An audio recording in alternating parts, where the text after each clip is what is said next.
the idea for me was that I wanted to treat Martin Luther King like somebody you'd never heard of. Like, let me just tell you about this fascinating guy. And what got me going down the rabbit hole was really the Ali book, because I met people while I was working on the Ali book who knew Martin Luther King. And I just realized, like, oh my God, I'm talking to Dick Gregory and he mentions Martin Luther King. I was talking to him about Muhammad Ali, but he mentions King. And I would, wait a second, you knew Martin Luther King. Like, you spent days and days with him. Like, stop. Tell me about that. What was it like to hang around Martin Luther King? Like, what kind of food did he like? What did he do when he was exhausted? Like, tell me, what was his favorite joke? Like, the fact that I could ask people what Martin Luther King was really like was an epiphany to me.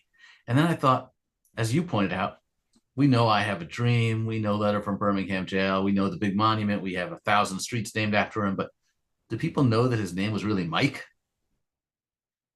Like, boom, right? Like, you blow people's minds with that. Do people realize that, like, his father was a sharecropper? So we're going from one generation sharecropper to Nobel Peace Prize. Like, how did that happen? And as you pointed out too, like, he wasn't looking to lead anything. He was kind of shoved to the podium and said, "Hey, would you speak to these people in Montgomery, because they're refusing to ride the buses, and we just need somebody to speak to the audience tonight." And his response was, "Nah, I'm not your guy." And yet he did it. Like, so that's what fascinates me. People who come to this. Everybody has to have this story, this moment where they feel this choice, right? I could do it. I could pass and let Abernathy do it. Like, and what made him do it? That was the key to trying to understand. Dick Gregory said to me about Ali, and it's a good question for King too.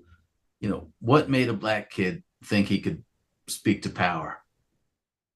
We saw what happened to Emmett Till. Ali and Emmett Till were the same age. What made them think that they could get away with talking back?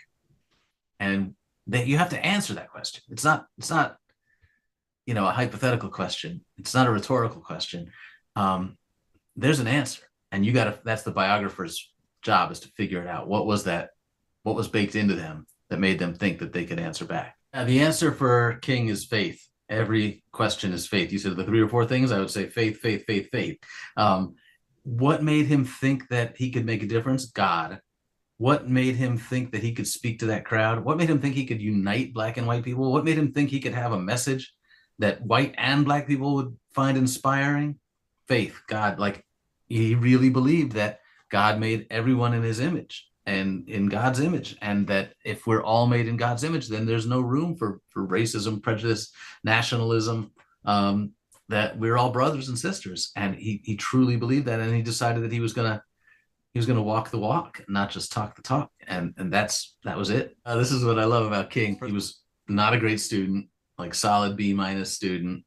Waited to the last minute to do his homework, right? Like, and he didn't begin writing the "I Have a Dream" speech until 2 a.m. in the morning of the speech, and then and he had some help. He had some people working on it with him, and then he gets to the end of the speech and just decides, spur of the moment, that, hey, I'm gonna keep going. I've got some more stuff I want. It's time to preach. It's time to take this crowd with me to church. And he puts aside the written remarks, which were fine, but we would not be talking about today. They were solid, but not moving. And then he says, "And today I have a dream. It is a dream deeply rooted in the American dream." And then he's off to the races. And that's when he's delivering a sermon from his heart, from his head, from the top of his head, something he's done many times before.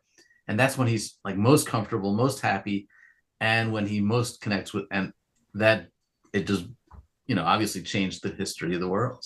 In the last 3 or 4 years of his life, he was a miserable, depressed, frustrated person, because he felt like the nation had turned on him. We think of him, as you said, as this black president. He was very well loved in the black community, but even in the black community by the mid 60s, there was a lot of division. Some people thought he was too weak, that he was too conservative, that this pacifism was a sign of weakness.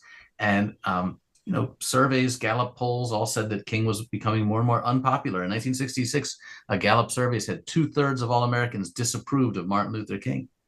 And that's not saying that they disapproved of his stance on Vietnam or his calls for, fighting poverty. No, they disapproved of Martin Luther King, period.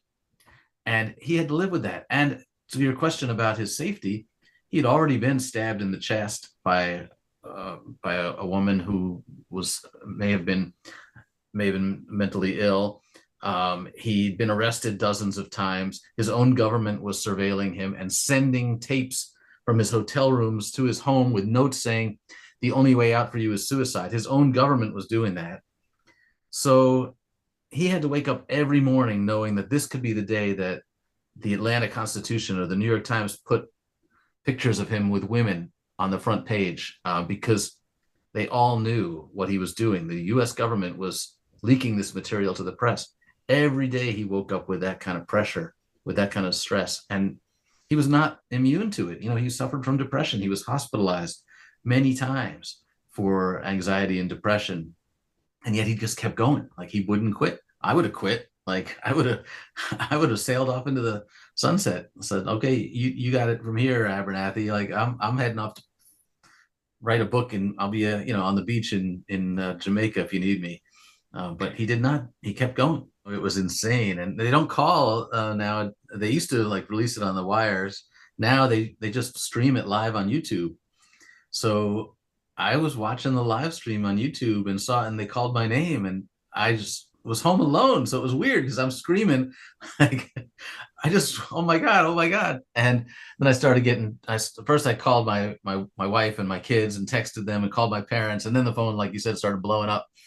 And it was without a doubt one of the greatest days of my life. It was extraordinary. And, it's amazing because it's an award people have actually heard of. So like it feels like an even bigger deal. But for me as a journalist since age 16, and the Pulitzer is the pinnacle. So and a lot of people do a lot of great work, and you just don't get the breaks. Like if the judges had met on a Thursday instead of a Wednesday, they might have picked a different book. It's just, so you got to really appreciate that there's a lot of luck involved too. But I just feel really, really fortunate.